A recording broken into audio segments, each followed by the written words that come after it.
Once upon a time, in a cozy village nestled in the rolling hills, lived a little country mouse named Clara.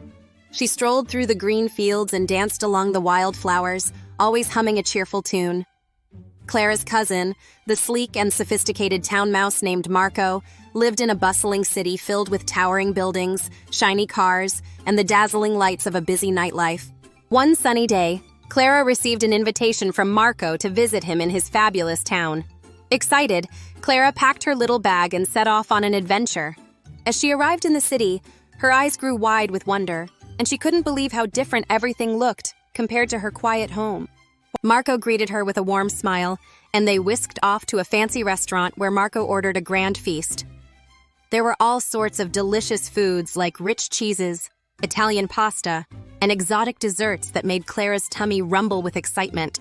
But just as they began to nibble on their delectable meal, the door burst open, and in came a loud, raucous group of cats, their eyes gleaming mischievously. Clara squeaked in fright and hid under the table, her heart racing. Marco, ever so calm and confident, told Clara not to worry. That was just the thrill of the city. However, Clara wasn't too sure about that. After the close call, they decided to explore the vibrant streets. Clara marveled at the tall buildings touching the sky and the colorful billboards flashing witty messages. Marco led her to the park, bustling with people, where they watched street performers juggle and dance. Clara couldn't help but giggle at the silly antics, but her heart still ached for the quiet of her countryside home, where she could hear the birds singing and feel the gentle breeze rustling the leaves.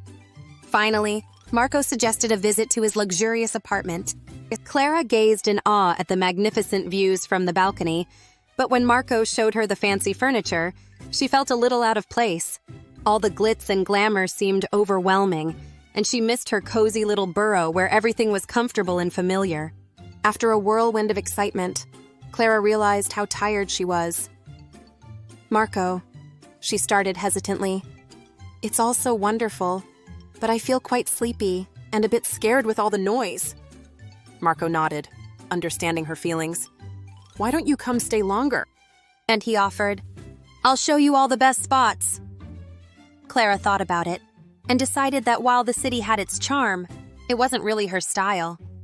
Wanting to thank Marco for his hospitality, Clara invited him to come visit her in the countryside.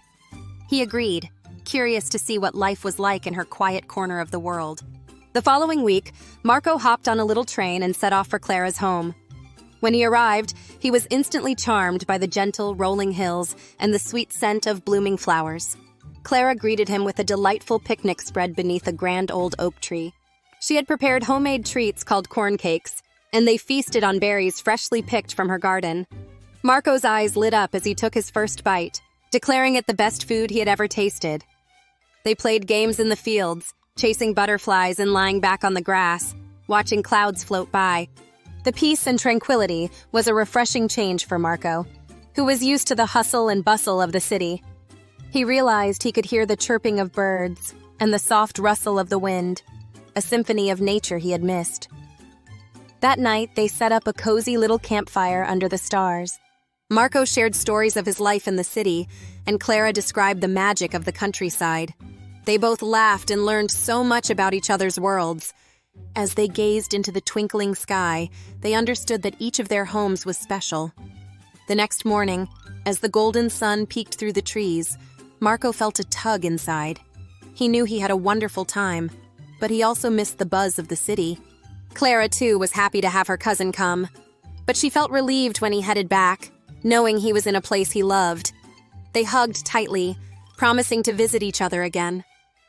And so, while they cherished their differences, Clara in her serene countryside and Marco in his lively city, they cherished each other's company and the lessons they had learned.